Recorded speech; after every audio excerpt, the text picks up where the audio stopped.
నమస్తే, welcome to Telugu రాజ్యం. నేను మీ రామ్. మైండ్ సెట్ షిఫ్ట్ అనే పుస్తక ఆవిష్కరణ ఈవెంట్కి చంద్రబాబు నాయుడు గారితో పాటుగా చిరంజీవి గారు కూడా అటెండ్ అవ్వడం జరిగింది. అయితే ఈ ఈవెంట్లో మాట్లాడుతూ చిరంజీవి గారు చంద్రబాబు నాయుడు గారి గురించి అనేక ప్రశంసతో కూడినటువంటి పదాలు వాడారు. అయితే ప్రధానంగా ఇప్పుడు వస్తున్నటువంటి విమర్శలు ఏంటంటే, గతంలో అదే చిరంజీవి గారు చంద్రబాబు నాయుడు గారిని వద్దు అని తిరస్కరించి మా పార్టీకి ఓటేయండి అని చెప్పి మాట్లాడిన వ్యక్తే కదా, మళ్ళీ ఏంటి ఇలా? దీంతో పాటుగా పవన్ కళ్యాణ్ గారు కూడా ఒకసారి చంద్రబాబు నాయుడు గారు తిడతారు, ఒకసారి పొగుడతారు అనే విమర్శలు కూడా వినపడుతున్నాయి. ఓవరాల్గా ఈ అంశం గురించి ప్రముఖ పొలిటికల్ అనలిస్ట్ కేఎస్ ప్రసాద్ గారితో చర్చిద్దాం. సార్ నమస్తే. నమస్తే అండి. సార్, ఈ విమర్శలన్నిటికీ దీన్ని ఎలా చూడవచ్చు సార్? అసలు ఏంటి అసలు అంటే రాజకీయాల్లో ఎప్పుడు ఎవరు ఆజన్మ శత్రువులు కాదు, ఆజన్మ మిత్రులు కాదు అంటుంటారు. దానికి నిదర్శనం అలా సార్ ఇట్లా? దీనికన్నా ముందు నిన్న పవన్ కళ్యాణ్ గారు స్పీచ్లో నేను చాలా ప్రభావితమైంది దాని మీద. నరేగా నిధులు పనికాహార పథకంకి చేస్తున్న వాళ్ళని వ్యవసాయ కూలీలు అనకూడదంట, వ్యవసాయ శ్రామికులు అనాలి. ఖచ్చితంగా ఒక పార్టీ సైద్ధాంతికంగా వేరే పార్టీతో విభేదిస్తూ ఒక పార్టీ ఆవిష్కరించిన వాళ్ళు ఆ సిద్ధాంతాలకు కన్విన్స్ అయిన దీన్ని మేము ఆ జెండానే మోస్తాం అన్న కాంక్షను ఎప్పుడైతే ప్రదర్శిస్తారో వాళ్ళని జెండా కూలీలు అంటారు. అలా చిరంజీవి గారు ప్రస్థానం అంటే నేను ఒక విషయం చెప్పగలను. చిరంజీవి గారు సినిమా రంగ పరంగా ఒక చాలా పెద్ద పర్సనాలిటీ అయినా చాలా గొప్ప వ్యక్తి. ఒక మామూలు స్థాయి నుంచి ఆ స్థాయికి ఎదగడం చిన్న విషయం కాదు. అది ఆయన ఇండివిజువల్ ఎబిలిటీ, క్యాపబిలిటీ. దానికైతే నేను ఇలా చేతులెత్తి దండం పెట్టి ఆయనకైనా సెట్ అంట. But comes to politics, most inconsistent people are వాళ్ళ ముగ్గురు అన్నదమ్ములు. అందులో అసలు నో డీవియేషన్. నేను ఎప్పుడు నా స్టేట్మెంట్కి నేను కట్టుబడి ఉంటాను. ఎందుకంటే ఒక టీ కాఫీకి ఇంట్లో టిఫిన్కి పిలిస్తేనే నీ పార్టీలో ఉన్న వాళ్ళందరినీ లాగేసుకుంటున్నాను అనుకుంటావా అన్న చిరంజీవి గారు నిన్న ఆయన మాట్లాడిన మాటలు చూస్తే ఏదో పొన్నం నాయక్ సినిమాలో దేంట్లో రగులుతోంది మొగల పదాన్ని నాగుపోం డ్యాన్స్ వేశారు. ఇంకా దాన్ని మించిపోయిన నాగిని డ్యాన్స్ వేశారు ఆయన నిన్న. ఈయనైతే ఇంకా నేను 15 వాళ్ళు నీ కిందనే జహాపన. ఎందుకంటే వెన్నుముక ఉన్నవాడు ఆ రోజు నిజంగా పార్టీ పెట్టి ఇంత పొగిడే ఉద్దేశం ఉన్నప్పుడు తెలుగుదేశంలో విలీనం చేయొచ్చు కదా. కాంగ్రెస్లో విలీనం చేసి మీ తమ్ముడితో విభేదించి ఆయన మళ్ళీ కాంగ్రెస్కి వ్యతిరేకంగా పార్టీ పెట్టి అక్కడ బీజేపీతో మళ్ళీ జహాపన అని ఏదో జాతీయ పార్టీతో అలైన్మెంట్లు ఉండి దాని పరంగా మీరు చేస్తానంటే నేను ఒకసారి ఒక సినిమా చెప్తా. ఆయన సామర్థ్యం ఒకసారి ఆయనకు ఒక ఫిలింఫేర్ అవార్డులోనే ఎక్కడో హిందీ ఫంక్షన్ అవార్డులో ఎక్కడో ఆయనకి చిన్న అవమానం ఏదో జరిగింది. తర్వాత నెక్స్ట్ ఆ గ్యాంగ్ లీడర్ అన్న సినిమా ఒకటి తీసి వాట్స్ హిస్ క్యాపబిలిటీ అనేది చూపించాడు.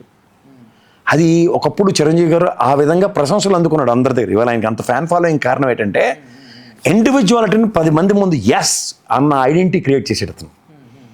అలాంటి వ్యక్తి ఎప్పుడైతే ఈల్డ్ అవుతాడో ఎవరూ డైజెస్ట్ చేసుకున్నారు. అది రెండోది ఏంటంటే వాళ్ళు ఏదంటారు అలా బట్టిరాయిలని రాజుల దగ్గర వెళ్ళి వాళ్ళకి ఆ స్పెసిఫిక్ టాస్క్ కోసం వాళ్ళు భజనలు చేస్తారు ప్రైజ్ చేస్తూ. అట్లా వీళ్ళకి అంత అవసరం ఏముంది ఒక పుస్తకావిష్కరణలో? Yes maybe if you really రాజకీయంలో శాశ్వత మిత్రులు శత్రువులు ఉండరని మీరు అన్నట్టు నా ప్రజెంట్ సినారియోలో లేటెస్ట్ రాజశేఖర రెడ్డి గారి తర్వాత ఆ స్థాయి కలిగిన నాయకుడు చంద్రబాబు నాయుడు గారు అలాగేమో మాడాల ఏంది అసలు హైటెక్ సిటీ విషయంలోనూ ఇట్లన్నిట్లోనూ అసలు ఆ రోజు ప్రజారాజ్యం పార్టీ పెట్టి టైంకి అవన్నీ ఉన్నాయి కదా. నిజంగా అప్పుడు అంత ప్రభావం నిన్న మీరు అంత ప్రభావితమైన మనిషి అప్పుడు అవన్నీ ఉన్నప్పుడే కదా మీరు పార్టీ పెట్టారు అగెనెస్ట్ తెలుగుదేశమే. And you really look into this. ఇవన్నీ ఎక్కడికి లీడ్ అవుతున్నాయి, ఏమవుతున్నాయి అన్న దగ్గర ఒకళ్ళ తర్వాత ఒకళ్ళు జహాపన అని చూడండి. పూర్వం నవాబుల దగ్గర పనిచేసాడు, అక్కడ మొదలెట్టి పెట్టాడు గేట్లు నుంచి ఇలా అనుకుని వంగి కొట్టుకుని వస్తారు లాస్ట్ దాకా. అలా ఉంది వెళ్ది. ఇది it's not apt. It's an apt అంటారు అసలు. It's absolutely not at all an apt. Chiranjeevi గారు ఆయన తగ్గించుకుని మాట్లాడడం అయితే ఆయనకి రైట్. ఎందుకంటే అసలు అవసరం లేదు ఆయనకి ప్రత్యక్ష రాజకీయాలు. ఇప్పుడైతే ఆయన లేరు. పునే నరేంద్ర మోడీని అలా ప్రసారం చేసుకోవడానికి ప్రయత్నించాడంటే అది ఆ కథ వేరు. అంటే సార్ మొన్న కూడా చిరంజీవి గారు ఒక మాట్లాడడం జరిగింది. ప్రజారాజ్యం ఆవిర్భావం చెందే ఇలా జనసేన అనే మాట మాట్లాడారు. అంటే నిజమే, ప్రజారాజ్యం ఆవిర్భావంతో ఆయన పోల్చుకోవడం ఓకే. ఆవిర్భావం against Congress and against Telugu Desam అన్నప్పుడు ఇవాళ మీరు లేకపోతే మాకు దిక్కు లేదన్న కాన్సెప్ట్లో మాట్లాడుతుంటే అంత స్థాయి కలిగిన చిరంజీవి గారు కూడా వెన్నుముకలేనట్టుగా మాట్లాడితే ఎట్లా? పవన్ కళ్యాణ్ కంటే అబ్లిగేషన్ తప్పదు, ఆయనకి ఎలాగో ఒరిజినల్ క్యాపబిలిటీ లేదని ఒప్పుకున్నాడు. ఈయన అలా కాదు కదా, పార్టీ పెట్టినప్పుడే 18 సీట్లు గెలిచాడు, 21% ఓటు బ్యాంక్ని శాసించగలిగాడు ఆయన. ఇదే ప్రజారాజ్యం కంటిన్యూ ఉంటే ఈరోజు ఖచ్చితంగా బెస్ట్ ఆల్టర్నేటివ్ అయ్యి ఉంది. సీఎంగా కూడా ఉండేవాళ్ళు అనుకుంటా. Probabilities are very high. ఎందుకంటే ఈరోజు ఆ కాపు సామాజిక వర్గం మలడోన్ అయింది at the cost of Chowdaries అన్న దగ్గర ఉభయ గోదావరి జిల్లాలో. ఆ రోజు అంత పరిస్థితులు లేవు, అది ఓటు స్ప్లిట్కే ఉపకరించింది. కానీ ఈరోజు ఇంత కన్సల్టేషన్ అప్పుడు ఆయనకి తప్ప ఇంకెవరికి ఛాన్స్ ఉంటుంది. థర్డ్ ఆల్టర్నేటివ్ వాళ్ళ స్టేట్కి ఉండుంది if Prajarajyam would have been. కానీ అది కాదు కదా, ఇది అసలు జనసేన పార్టీ అసలు మీరు ఏ ప్రామాణికాలు పాటించడం చూసినా వెన్నుముక లేని పార్టీ కిందే అది ఉంటుంది. ఎందుకంటే that's not the way to go for an election. ఎవరు అలా వెళ్ళరు. ఈవెన్ కుమారస్వామి లేటోడు కూడా మైసూర్ ప్రావిన్స్ని ప్రభావితం చేస్తే 20-30 సీట్లు ఎలక్షన్ అయ్యేదాకా ఎవరితో పొత్తు, తర్వాత దేవుడు దగ్గర ఏంటి కింగ్ మేకర్ కింద ఆవిష్కరించడానికి అతను ప్రయత్నంతో అతను చేస్తాడు. కానీ కింగ్ మేకర్ కాకుండా కింగ్ మేకర్ అవుతానన్న భ్రమంలో దాసోహం రాజకీయం చేయడం ఇది ఒక్క జనసేన పార్టీగా చెల్లింది, అది కూడా పవన్ కళ్యాణ్ గారికి.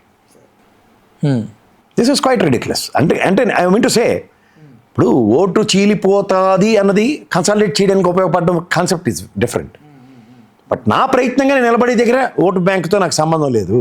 నేను గెలిచి నీకు కింగ్ మేకర్ ఎవరు మన కుమారస్వామి లాగా ఆయన చెప్పిన మాటలు ఇవ్వరు, నేను కొత్తగా ఆవిష్కరించినవి కాదు. That something else. ఇప్పుడు నిజంగా తెలుగుదేశం గవర్నమెంట్ ముక్కుతో మూలుగుతూ వచ్చి ఆ 21 స్థానాలు ఉపయోగపడడం, ఆ కాన్సెప్ట్కి అతను పర్సనల్గా డ్రైవ్ అవ్వడం ఈజ్ టోటలీ డిఫరెంట్. అప్పుడు చెప్పమనండి చిరంజీవి గారిని, లాస్ట్ టైం నాకు 18 వచ్చాయి, ఈసారి 21 వచ్చి మేము శాసించే స్థాయికి వచ్చాం. అవి యాప్ట్గా ఉంటాయి. But this is absolutely not Chiranjeevi's cup of tea. అంటే చంద్రబాబు నాయుడు గారు కూడా మధ్యకాలంలో గతంలో అంటే ఆయన పరోక్షంగా కాకపోయినా ప్రత్యక్షంగా కాకపోయినా పరోక్షంగా పవన్ కళ్యాణ్ గారి మీద కానీ చిరంజీవి గారి మీద కానీ ఎన్నో రకాల వ్యతిరేకమైనటువంటి మాటల దాడులు కానీ చేశారు. బట్ ఆయన కూడా ఈ వయసులో సపోర్టివ్గా మాట్లాడడం, పవన్ కళ్యాణ్ గారు ఇందులో వయసు అని కాదు సార్. ఫస్ట్ వీళ్ళు ముగ్గురు బీజేపీ చేతుల్లో చిక్కుబడిపోయి పప్పెట్ షో చేస్తున్నారు. పప్పెట్ షో తెలిసి కదా, తాళ్ళు కట్టుకుంటారు, తోలుబొమ్మలాట అంటారు. ఈ వేలు కదిపితే ఇదే కదులుతుంది, ఇది కదిపితే ఇది కదులుతుంది. 3 సమన్వయంతో కదిలితే ఆ కథ వేరు. మనం బీజేపీ అయినా సరే బ్యాక్ అండ్ వీళ్ళకి అసలు this sort of politics Chandrababu Naidu గారు హిస్టరీలో చేయలేదు. నేను ఆయన్ని ఆద్యంతం గమనిస్తున్నాను రాజకీయాల్లో. నేను ఐ రెస్పెక్ట్ హిమ్. నాకు చాలా ఇష్టమైన రాజకీయ నాయకుల్లో రాజశేఖర రెడ్డి గారు, చంద్రబాబు నాయుడు గారు. నేను ఈ తరహా రాజకీయం చంద్రబాబు నాయుడు గారి దగ్గర నేను చూడలేదు. This is quite unfortunate. ఇది convince politics, compromise politics. Compromise, ఇంకా దీనికి ఎంత పెద్ద ఎలాబరేషన్ అక్కర్లే. Compromise for the sake of his chief ministership. ఇది చంద్రబాబు నాయుడు గారి హిస్టరీలో జరిగింది. అంతకన్నా ఒకవేళ కాంప్రమైజ్ లేకుండా పాలిటిక్స్ చేస్తే ఎలాంటి పరిణామాలు ఉంటాయి అంటే ఆయన అధికారం ఈసారి ఇంత 11 సీట్లు వచ్చిన వైఎస్ఆర్సీపీ అన్నప్పుడు అధికారం తథ్యం ఆయనకి. ఇప్పుడు కూడా పవన్ కళ్యాణ్ గారితో ఆయనకి ఏం అవసరం లేదు చెప్పాలంటే. 21 స్థానాలతో ఆయనకి సంబంధమే లేదు అసలుకి. But it is in the hand in glove with BJP. That's why hand glove coordination లేదని చెప్పాలి. అంటే కేంద్రంతో ఖచ్చితంగా మనం ఇదే ఉన్నది ఉండాలా సార్, ఆ ర్యాపో అనేది మెయింటైన్ చేస్తూ ఉండాలా? ర్యాపో ఏమవుతుంది? ఇప్పుడు రామారావు గారు కాంగ్రెస్ని వ్యతిరేకిస్తూ పార్టీ సార్వభౌమత్వాన్ని, తెలుగు జాతి ఔన్నత్యాన్ని పరిరక్షించడానికి ఆయన పార్టీ పెట్టాడు. Has fought against Congress. Chandrababu గారు కూడా there are several incidents where he fought with Congress. ఇది ఫెడరల్ సిస్టమ్ అండి. ఫెడరల్ సిస్టంలో స్టేట్ వీటో పవర్స్ని ఒక చీఫ్ మినిస్టర్గా కాంట్రడిక్ట్ చేయడం అన్నది సర్వసాధారణం. But quite differently this is what is taking place this time. Right, okay sir, thank you. Hello, Telugu Rajyam channel చూస్తున్నారా?